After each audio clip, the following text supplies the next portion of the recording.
মা মই অকমান জানমণিহঁতৰ ঘৰৰ পৰা আহো বুলি ভাবিছো। হয় নেকি? ঠিক আছে বাৰু, যাব খুজিছ যদি যা, খালি বৰ এটা দেৰি নকৰিবি দেই। শুন, এতিয়া আগৰ দৰে নহয় নহয়, তোৰ বিয়া বাৰু ঠিক হৈ আছে। এনেকে বহুত দেৰিলৈকে ঘূৰি ফুৰিলে দেখিবলৈ বেয়া হয়, সোনকালে আহিবি যা। ঠিক আছে বাৰু, সোনকালে আহিম। অমৃতা, ভাল কৰি দি দেই, তই ওলাই আহিলি আজি। মই ভাবিয়ে আছিলো বোলো ল'ৰা ঘৰৰ মানুহ আহি মেলি যাওক, তাৰপিছত এবাৰ গৈ তোক লগ কৰিমগে বুলি। আছো না, ৰুমতে বহি পেলাই কথা পাতিম। ৰুমত নালাগে, বেলকনিতে অকমান ৰচোন বল। এনেও তহঁতৰ ঘৰলৈ আহিলে মই জানই দেখোন আৰু তহঁতৰ বেলকনিখনত ৰৈ কিমান ভাল পাওঁ। গোটেইখন মুকলি, ইমান ধুনীয়া হাৱা মাৰি থাকে আৰু চাৰিওফালে গছ গছনি সেউজীয়া, মনটো বৰ শান্তি শান্তি লাগে। বলচোন নহলে তাতে ৰওঁগৈ। হ'ব হ'ব, একো নাই, বল। তোৰ য'ত মন যায় তাতে ৰম, বল। মোৰ ঘৰ মানে তোৰ ঘৰ দেখোন, আলহী নিচিনা কেলে কৰিছ বাৰু? তই এখন আহিয়ে থাক আমাৰ ঘৰলে, বল বল, বেলকনিতে অকমান ৰম বল। অমৃতা, কি হ'ল কচোন? অহাৰ পৰাই মনটো মাৰি থকা যেন পাইছো। মই আৰু তোৰ কথা গম পাও নহয়, তই এনেকে নাথাক নহয়। ইমান বছৰ চিনাকিত মই নাজানো নেকি আৰু? কচোন কি হ'ল ক? ল'ৰা ঘৰৰ মানুহ যে আহিছিলে, তাতে কিবা হ'ল নেকি? কোনোবাই কিবা কলে নি? নে তোৰ পচন্দ হোৱা নাই ল'ৰাজন? কচোন খোলা খুলিকে, মোক নকয়নো কাক কবি ক? কিনো কম আৰু জানমণি, ল'ৰা ঘৰৰ মানুহবিলাক ভালেই। মোৰো ল'ৰাজন পচন্দ হৈছে, তেওঁ মোক পচন্দ কৰিছে, সেইবিলাক একো নাই। কিন্তু মোৰ হবলগীয়া শাহুৱে মোক চাকৰি কৰিব নিদিয়ে হেনো বিয়াৰ পিছত। তেওঁলোকৰ ঘৰত চাকৰি কৰা বোৱাৰী নালাগে। সেইটো কাৰণে মনটো বৰ বেয়া লাগি আছে। মই কব খুজিছিলো, কিন্তু মাহঁতে আকৌ মোক কবও নিদিলে নহয়। বোলে বিয়া হোৱাৰ পিছত সকলো নিজৰ মতে কৰিব নোৱাৰি, কিছুমান কাম শহুৰে শাহুৰেকৰ ঘৰৰ মতেও কৰিবলগীয়া হয়। কচোন কি কৰো বাৰু মই? চাকৰিটো এৰিবলৈ মোৰ মন নাই, ইমান কষ্ট কৰি চাকৰিটো পাইছিলো, কেনেকেনো এৰি দিওঁ বাৰু কচোন?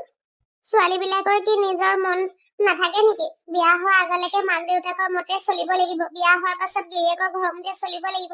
মোকোতো কোনোবাই সুধিব লাগে মই কি বিচাৰো, মই কি ভাল পাওঁ, কি বেয়া পাওঁ। মোৰ কথা যে কোনেও চিন্তাই কৰা নাই। আগৰ দিনৰ মানুহ বিলাকৰ চিন্তাধাৰাবিলাক এনেকুৱাই আৰু, কিনো কৰিবি অমৃতা, উপায়তো নাই। কিন্তু তেওঁলোকে বুজি পোৱা নাই যে তই চাকৰিটোৱে তেওঁলোকৰ জীৱন শৈলী সলাই দিব পাৰিবি বুলি। কিন্তু এতিয়া যিয়ে নহওক আৰু, চাকৰিটোতো এৰিব লাগিবই চাগে। মোৰ ওচৰত এটা প্লেন আছে। মই যেনেকে কওঁ, যদি তই সেইমতে কৰিব পাৰ, তেতিয়া তোৰ সংসাৰখনো সুখৰ হব আৰু চাকৰিও এৰিবলগীয়া নহয়। সঁচানে? কচোন তেনেহলে, সোনকালে ক, কি প্লেন? এইফালে কাণখন দেচোন, মই সকলো বুজাই দিছিলো ভালকে।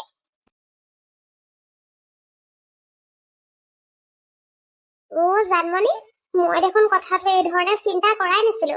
বহুত ডাঙৰ মনৰ পৰা বুজা এটা তই আঁতৰাই দিলি দেই। সঁচাকে তই মোৰ বেষ্ট ফ্ৰেণ্ড। আজিলৈকে মই যিমান যি প্ৰব্লেমত পৰিছো, সকলোৰে সলিউশন তয়ে দিছ। থেংক ইউ সো মাচ। খালি চাবি আকৌ, যেনেকে কৈছো তেনেকে কৰিবি, নহলে কিন্তু প্লেনটো সাকসেসফুল নহব। ঠিক আছে ঠিক আছে, হ'ব দে। 1 week later. বহুত দেৰি কৰিলাও বোৱাৰী, তুমি ওলাই মেলি আহোতে। এইবিলাক শুভ কামত ইমান দেৰি লগাব নাপায় নহয়। পটাপট আজৰি হব লাগে, যিটো সময় দিছে সেইটো সময়সীমাৰ ভিতৰতে, বুজিছা? হয়, কিন্তু মই আপোনালোক সকলোকে কিবা এটা কব বিচাৰিছো। এতিয়া এতিয়া কি কবলৈ বিচাৰিছা? এনে দেৰি হৈছে, বিয়াখন হৈ লওকচোন ৰবা, তাৰপিছত যি কব লাগে আছে কবা। আমাৰ ঘৰলৈ যাবা নহয় এনেও, আৰামত বহি পেলাই কি কবলৈ আছে পিছত কব পাৰিবা। তাতে বোৱাৰী, ল'ৰা মাকে ঠিকে কৈছে। সময় থাকোতে যিটো বেছি দৰকাৰী সেইটো কাম কৰি ল'ব লাগে আগত। বাকী কথা বতৰাটো পিছতো হৈ থাকিব পাৰিব, নহয় জানো? নহয় মানে, কথাটো বহুত জৰুৰী, এতিয়াই কৈ দিয়াটো ভাল হব। আইঅ বোৱাৰী মাক, দেখিছেনে আপুনি? এতিয়া এইটো সময়ত একদম বিয়া চিয়া ৰখাই পেলাই কিনো কবলৈ ওলাইছে আপোনাৰ ছোৱালীয়ে। একদম মিতিৰ কুটুমৰ আগত আমাৰ নাক কান কাট খাব আৰু দেই, কিবা যদি বেলেগ কথা হবলৈ হয়। নাই নাই বিয়নী, তেনেকুৱা একো হবলৈ নাপায়, আপুনি চিন্তা নকৰিব। অমৃতাই কিনো কবলৈ খুজিছে আমিও গম নাপাও, এতিয়াহে শুনিছো। তাইক কবলৈ দিয়কচোন, কি কব খুজিছে বা। হবলগীয়া বোৱাৰী, কি কবলৈ আছে সোনকালে কোৱা দেই, সময় গৈ আছে কিন্তু। আপোনালোকেতো গম পায়েই, মই এতিয়া জব এটা কৰি আছো। সেইটোতো গম পাওঁৱেই, আৰু বিয়াৰ পাছত তুমি সেইটো এৰি দিবা, নহয় জানো? হয় বাৰু, মই আপোনালোকৰ কথা মানিম, কিন্তু জবটো এনেকে আজি এৰো বুলিলে এৰি দিব নোৱাৰিম পতককৈ। আমাৰ অফিচত জব এৰি দিয়াৰ প্ৰচিজাৰটো 6 মাহৰ, আৰু নটিচ পিৰিয়ড দিয়াৰ পাছতহে মই জবটো এৰি দিব পাৰিম। কি যে বুদ্ধি খেলালা তুমি হবলগীয়া বোৱাৰী। এতিয়া যদি সংসাৰৰ মানুহৰ আগত মই না বুলি কওঁ, মোকতো মানুহে একদম জুলমি শাহুৱেক বুলিয়ে ভাবিব। এতিয়া কিনো কম আৰু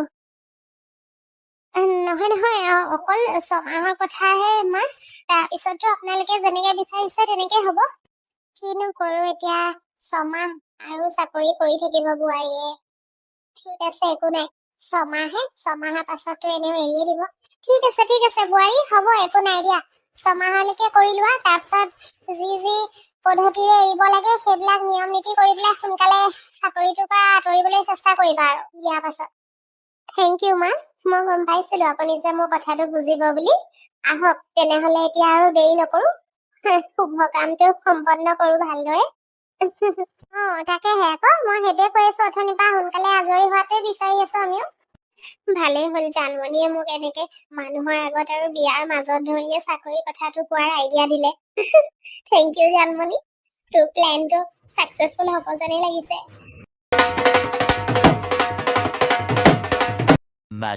Much later.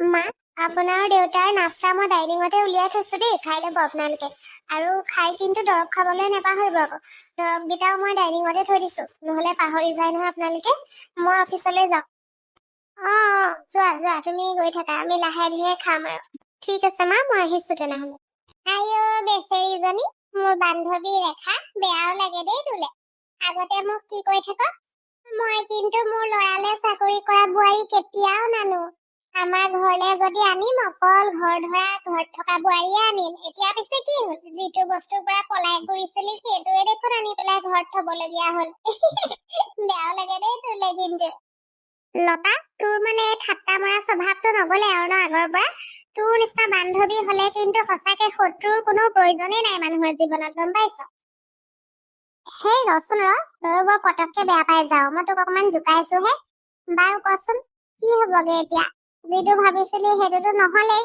বোৱাৰীয়ে দেখোন চাকৰিলে ওলাই গলেই তাকেতো যিটো ভাবিছিলো সেইটোতো বৰ্তমান হোৱাগে নাই বাৰু কিন্তু বোৱাৰীয়ে 6 মাহৰ সময় লৈছে 6 মাহৰ পিছত হেনো চাকৰিটো এৰি দিব তাৰপিছত চাবিচোন তই কেনেকে মই বোৱাৰীক হাতৰ মুঠিত ৰাখো বাদ দে ৰেখা তই আৰু সেই ডাঙৰ কথা কওঁতেই গ'ল আৰু কৰিব একো নোৱাৰিলি এইবাৰ তই যেনেকে কৈছ সেইমতে প্ৰথম কৰি দেখা তাৰপিছতহে মই মানিম বৰ একেবাৰে বোৱাৰীয়েকৰ হাতৰ মুঠিত ৰাখে তাই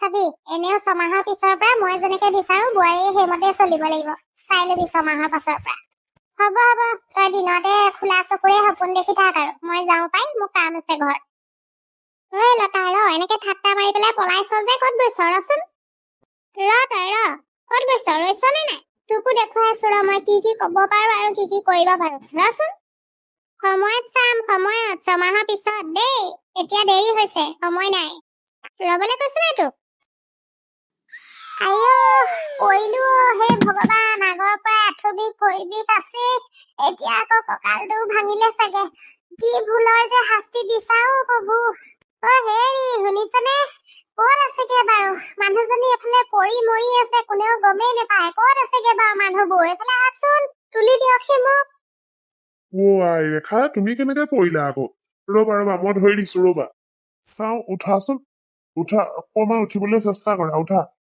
আইও কঁকালটো গ'ল তাতে ইমান গৰম আইও হ'ব একো নাই বোলাচোন বোলা চোফাত বহিবা বোলা অকমান যেনে তেনে আগলৈ যাবলৈ চেষ্টা কৰা বোলা চোফাখনত বহি লোৱাচোন আপুনিনো মোৰ মুখলৈ চাই পেলাই কি ৰখি আছে সোনকালে ফেনখন দিয়ক আইও আগৰ পৰাই ভৰি বিষটো আছিলে তাতে এতিয়া পৰি পেলাই আকৌ কঁকালৰ বিষটো বাঢ়িলে তাতে ইমান গেলা গৰম কি যে কৰিম হে ভগৱান কি হ'ব বাৰু কিনো কৰিবা আৰু গৰম হলেওতো আৰু এখন ফেনে দিয়ে চলাব লাগিব আৰু আমাৰ ওচৰত কিবা ৰাস্তা আছে জানো ইমান দিনৰ পৰা চিঞৰি আছো কুলাৰ এটা আনি দিয়কচোন সেইটোতো আনি দিব নোৱাৰিলে আৰে কুলাৰটো আনিবৰ কাৰণেওতো পইচা নালাগিব জানো লৰাৰ দেখোন আধাটো দৰমহা এই ঘৰটোৰ EMI দিওঁতে যায় আকৌ বাকীবোৰ খৰচ কেনেকে কৰিব বাৰু কোৱাচোন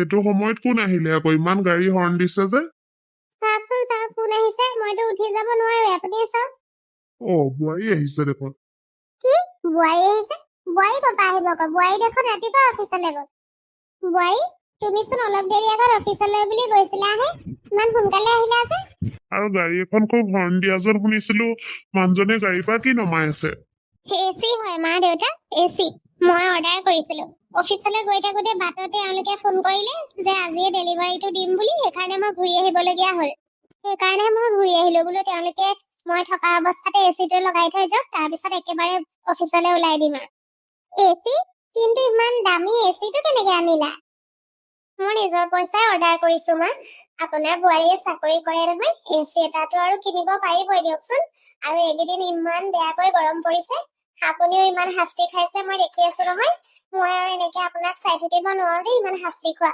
তেতিয়া অন্ততঃ আপুনি আৰু দেউতাই গৰম উঠিলে অকমান আৰামত থাকিব পাৰিব এচিটো লগাই পেলাই আইও মোৰ বোৱাৰীজনী কিমান যে চিন্তা কৰিছা তুমি আমাৰ কাৰণে ঠিক আছে মা তেনেহলে মই এওঁলোকৰ সৈতে এচিটো লগোৱাই লওঁ দেই বোৱাৰী লগোৱাই লোৱা আহক দাদা ভিতৰৰ ৰুমত লগাব লাগিব ভিতৰলৈকে লৈ আহক এচিটো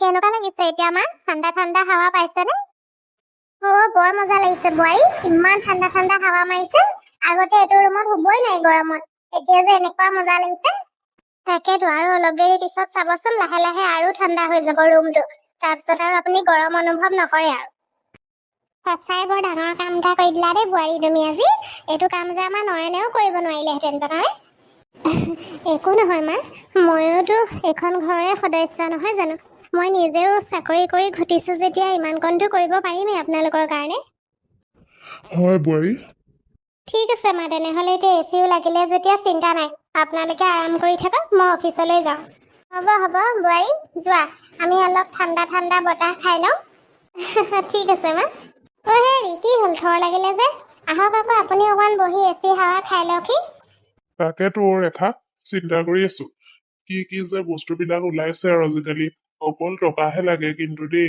টকাৰে চোৱাচোন ঠাণ্ডা হাৱাও কিনিব পৰা যায় কালিলৈকে এইটো ৰুম কিমান গৰম কিমান অশান্তি পাই আছিলো আজি ৰুমটো কিমান ঠাণ্ডা পৰি আছে দেখিলা সঁচাকে বৰ ভাল বোৱাৰী এজনী পালো দেই আমি আমাৰ দুখ কষ্ট ইমান বুজি পাই চাকৰিৰ লগতে ঘৰৰ সকলো দায়িত্ব ইমান ধুনীয়াকৈ পালন কৰিছে দেখিছা সেইটো ঠিকে কৈছে বাৰু আপুনি বোৱাৰীজনী বাৰু আমি বৰ বেয়া পোৱা নাই দেই আজিৰ দিনত কিন্তু শহুৰে শাহুৰেকৰ ঘৰৰ মানুহৰ কথা ইমান চিন্তা কৰা ছোৱালী পাবলৈ টান আছে আকৌ কিবা ভাগ্যহে ভাল আছিলে আমাৰ আৰু আমাৰ ল'ৰাৰ বুজিছে তাকে খালি আৰু সলনি হৈ নগলে হয় আৰু বোৱাৰী সদায় যাতে এনেকেই থাকক আৰু মিলা প্ৰীতিৰে আমাৰ লগত নহয়নে হয় আকৌ তাকেতো ময়ো আৰু ঈশ্বৰৰ সদায় সেইটোৱে কামনা কৰিছো আৰু ঘৰখনত যাতে কাৰো মুখ নলগাওক আৰু ধুনীয়াকৈ সকলোকেইটা মানুহ মিলা প্ৰীতিৰে একদম মৰম চেনেহেৰে থাকিব পাৰি আৰু যাতে বাৰু যি হৈছে আৰু ময়ো বিচনাতে অকমান দীঘল দি পেলাই এচি হাৱাকে খাওঁ নহলে ন আকৌ মই কৈ আছোচোন কৈ দিয়ক এনেই বিচনী মাৰি মাৰি বাহিৰত বহি থাকিব যেন লাগে গৰমখনত ধুনীয়াকে বোৱাৰীয়ে সুবিধা কৰি দিছে সুবিধা লওক আহক উফ মই বেলেগ ধৰণৰ আৰাম পাইছো দেই আজি ৰুমটোত সোমায়ে কিবা এটা ভাল লাগিছে ইমান ধুনীয়া টোপনি আহিব নহয় এইটো যদি লগাই পেলাই শুবলে হয় আকৌ এতিয়াচোন একদম এচি হাৱা এৰি ৰুমৰ পৰা বাহিৰলৈ ওলাই যাবলৈকে মন নাযাব নহয়নে বাৰু হয় ঠিকেই কৈছা তুমি ৰবা এতিয়া অকমান দীঘল দিলো বাৰু টোপনিও লাগিছে এচি হাৱা খাই আজি শুচোন বাৰু প্ৰথমবাৰ জীৱনত কেনেকুৱা লাগে অনুভৱটো চাওঁ তাকেতো শুই দিয়ক মোৰো একদম এচি হাৱাত দেখিছো বিষ কোষো অনুভৱ নোহোৱা হৈছে এঘণ্টামান ধুনীয়াকে শুই দিওঁচোন উঠি পেলাই আৰু ক'ত কি কৰিব পাৰো কৰিম আৰু ঘৰৰ কাম